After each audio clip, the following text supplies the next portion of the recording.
यदि आप राजस्थान बोर्ड कक्षा 12वीं के विद्यार्थी हैं और यदि आपका 27 मार्च को इतिहास हिस्ट्री का जो पेपर है वो होने वाला है, तो आप टेंशन मत लें, क्योंकि मैं इस वीडियो के अंदर इतिहास के कुछ ऐसे मोस्ट इम्पोर्टेंट प्रश्न लेकर आया हूँ जो कि आपको आपके मुख्य बोर्ड परीक्षा में देखने को मिलेंगे। तो आप इसमें देखिए दोस्तों, हमारे पास में सबसे पहले खंड ए है वो आता है, जिसका पहला प्रश्न बहुविकल्पिक प्रश्नों का मिलेगा। इसमें पहला बहुविकल्पिक प्रश्न है, सिंधु सभ्यता के किन स्थलों से हल के साक्ष्य मिले हैं। तो दोस्तों वो जो हमारे पास में सभ्यता है ना, उसका नाम है कालीबंगा बनावली सभ्यता, जहाँ से हल के साक्ष्य मिले हैं। तो इस प्रकार से पहले का ए ऑप्शन है वो करेक्ट होने वाला है। चलिए अब आगे देख लेते हैं दूसरा प्रश्न, किस राजवंश के शासक स्वयं को देवपुत्र कहते थे।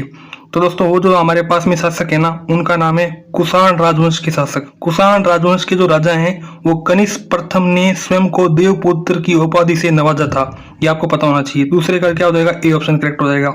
तीसरा प्रश्न, कर्नाटक में वीर शैव परंपरा की शुरुआत कब हुई थी। तो बताओ कब हुई थी, वो हुई थी 12वीं शताब्दी में। तो तीसरे का डी ऑप्शन करेक्ट होगा। ये हमारे पास में चौथा प्रश्न है, किस शासक ने सूरदर्शन झील की मरम्मत निजी कोष से करवाई थी। तो दोस्तों वो जो हमारे पास में शासक था ना, उसका नाम है चंद्रगुप्त मौर्य। तो चौथे का ए ऑप्शन करेक्ट होने वाला है। आगे पांचवा प्रश्न, विजयनगर साम्राज्य की स्थापना कब हुई थी। तो दोस्तों विजयनगर साम्राज्य की स्थापना हुई थी सन 1336 ईस्वी में। तो पांचवें का बी ऑप्शन करेक्ट होगा। आगे देखिए छठा प्रश्न, कृष्णदेव राय ने अपनी प्रसिद्ध पुस्तक अमुक्तमाल्यद किस भाषा में लिखी थी। तो बताओ किस में लिखी थी। तो वो लिखी थी तेलुगु में, ठीक है। तो यहाँ पर छठे का बी ऑप्शन करेक्ट होगा। सातवां प्रश्न है वो आता है, इसमें आपको कहा है मुगल कालीन ग्रामीण मुखिया क्या कहलाता था। तो दोस्तों मुगल कालीन ग्रामीण मुखिया को कहते थे मंडल, या फिर इसे मुकद्दम भी कह सकते हो। तो सातवें का सी ऑप्शन करेक्ट होगा। आगे आठवां प्रश्न, हुमायूं नामा की रचना किसने की थी।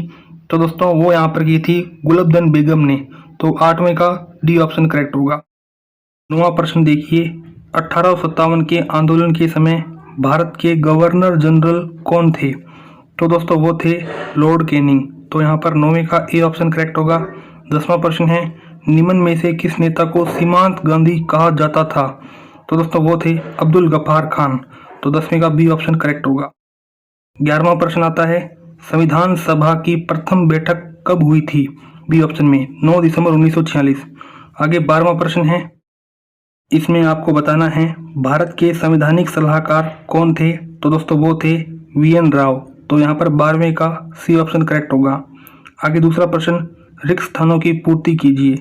पहला प्रश्न देखिए, इसमें शासकों की प्रतिमा और नाम के साथ सबसे पहले सिक्के फिल इन द ब्लैंक्स किन राजाओं के द्वारा जारी किए गए थे। तो दोस्तों वो कौन से राजा थे, वो मैं यहाँ लिख देता हूँ, इंडो यूनानी राजा थे। कौन से थे, इंडो यूनानी राजा। तो आपको याद रहेगा। हमारे पास में दूसरा प्रश्न आता है, कबीर को भक्ति का मार्ग दिखाने वाले गुरु कौन थे। तो बताओ कौन थे। तो दोस्तों वो कौन थे, वो थे रामानंद। कौन थे, रामानंद। आगे देखिए तीसरा प्रश्न, फोर्ट विलियम के इर्द गिर्द एक विशाल जगह खाली छोड़ी गई जिसे स्थानीय लोग या कहते थे। तो बताओ क्या कहते थे, उसे कहते थे मैदान। क्या कहते दोस्तों, मैदान। या फिर क्या कहते थे, गारेर मठ। क्या कहते थे, गारेर मठ। जैसे कि मैं लिख रहा हूँ, ये दोस्तों बिल्कुल सही उत्तर है। आगे आप देख सकते हैं हमारे पास में चौथा प्रश्न आता है, इतिहासकार किसने कहा कि दक्षिण अफ्रीका ने ही गांधी जी को महात्मा बनाया। तो उस इतिहासकार का नाम क्या है, चंद्रन देवनेसन। ठीक है, आपको याद रहेगा। आगे पांचवा प्रश्न, किसने मुस्लिम लीग कांग्रेस के साथ मिलकर सरकार बनाना चाहती थी।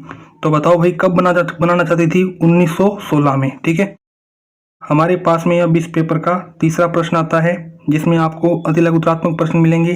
तो देखिए पहला अतिलघुत्रात्मक प्रश्न, किस हड़प्पा स्थल से जूते हुए खेत के साक्ष्य मिले हैं। तो वो कौन सी है, कालीबंगा। दूसरा प्रश्न, पितृवंशिकता से आपका क्या तात्पर्य या फिर क्या अभिप्राय है। तो पितृवंशिकता वह पारंपरिक परंपरा है जिसमें वंश पिता से पुत्र, पुत्र से पौत्र, पौत्र से प्रपौत्र की ओर चलता है। अर्थात याद रहे, पिता की मृत्यु के पश्चात परिवार की संपत्ति का जो वारिस है ना, वो मौजूद पुत्र ही होगा। हमारे पास में तीसरा प्रश्न आता है, आरंभिक समाज में अंतर्विवाह पद्धति से क्या तात्पर्य था। तो मैं आपको बता दूं, अंतर्विवाह पद्धति के अनुसार व्यक्ति अपनी जाति के बाहर विवाह नहीं कर सकता। ये क्या है? अंतर विवाह पद्धति थी पहले। चौथा प्रश्न, अरबी में रचित अल बिरूनी की पुस्तक कितने अध्यायों में विभाजित है? तो बताओ कितने अध्यायों में विभाजित है? तो वह है 80, ठीक है, 80। आगे देखिए 5वां प्रश्न, प्रारंभिक भक्ति आंदोलन की शुरुआत कौन सी शताब्दी से मानी जाती है? तो कब से मानी जाती है? 6ठी शताब्दी से। छठा प्रश्न, कृष्णदेव राय ने विजयनगर के समीप कौन सा उपनगर बसाया था? तो कौन सा बसाया था? नागलपुरम। आगे देखिए 7वां प्रश्न, बुलंद दरवाजे का निर्माण किसने करवाया? इसका एक उद्देश्य बताइए। तो आपको पता होना चाहिए कि अकबर ने 1571 में यहाँ पर बुलंद दरवाजे का निर्माण है वो कराया था। आपको बताना है उद्देश्य क्या होगा। आगे देखिए 8वां प्रश्न, दशकीय जनगणना की एक नियमित व्यवस्था कब से बनी थी? तो नियमित दशकीय जनगणना की शुरुआत कब हुई थी? 1881 में हुई थी। 9वां प्रश्न देखिए, मुस्लिम लीग की स्थापना कब और कहां से हुई थी? तो बताओ कहां से हुई थी? 30 दिसंबर 1906 में ढाका बांग्लादेश से हुई थी। आगे आप देखिए 10वां प्रश्न, भारत विभाजन के दौर में ब्रिटिश अफसर पेंड्रल मून कहाँ तैनात थे? आगे 11वां प्रश्न, पृथक निर्वाचिका से आपका क्या तात्पर्य है? 12वां प्रश्न आता है, इसमें आपको कहा है भारतीय संविधान के निर्माण में महत्वपूर्ण भूमिका निभाने वाले कांग्रेसी सदस्यों का एक त्रिगुट कौन सा था? आगे सेक्शन बी खंड बी, जिसमें आपको लघुत्रात्मक प्रश्न आएंगे। आपको चौथा प्रश्न देखिए, स्त्री धन से आपका क्या अभिप्राय है? यानी कि यहाँ पे स्त्री धन क्या होती है आपको बताना है। हमारे पास में 5वां प्रश्न आता है, वैदिक काल के सरदार और राजा कौन कौन से यज्ञ किया करते थे? छठा प्रश्न, जैन दर्शन की सबसे महत्वपूर्ण अवधारणा क्या थी? 7वां प्रश्न, महात्मा बुद्ध के संदेश शिक्षाएं उपमहाद्वीप से बाहर कौन कौन से देशों में फैले? 8वां प्रश्न, आप ये कैसे कह सकते हैं कि इब्न बतूता एक हठीला यात्री था? 9वां प्रश्न, रिहला और travels in the Mughal empire के लेखकों का नाम है वो आपको लिखना है। 10वां प्रश्न आता है, इसमें आपको कहा है अमर नायक कौन थे? उनके 2 कार्य लिखिए। 11वां प्रश्न, आईने अकबरी अकबर के शासन के कौन से वर्ष में पूर्ण हुई तथा इसमें कितने संशोधन हुए? 12वां प्रश्न, मुगल कालीन पंचायत अपने आम खजाने से क्या क्या कार्य करवाती थी? 13वां प्रश्न, कंधार सफावियों और मुगलों के बीच झगड़े की जड़ क्या थी? लिखिए। 14वां प्रश्न, दामिन ए कोह से आपका क्या तात्पर्य है या फिर क्या अभिप्राय है?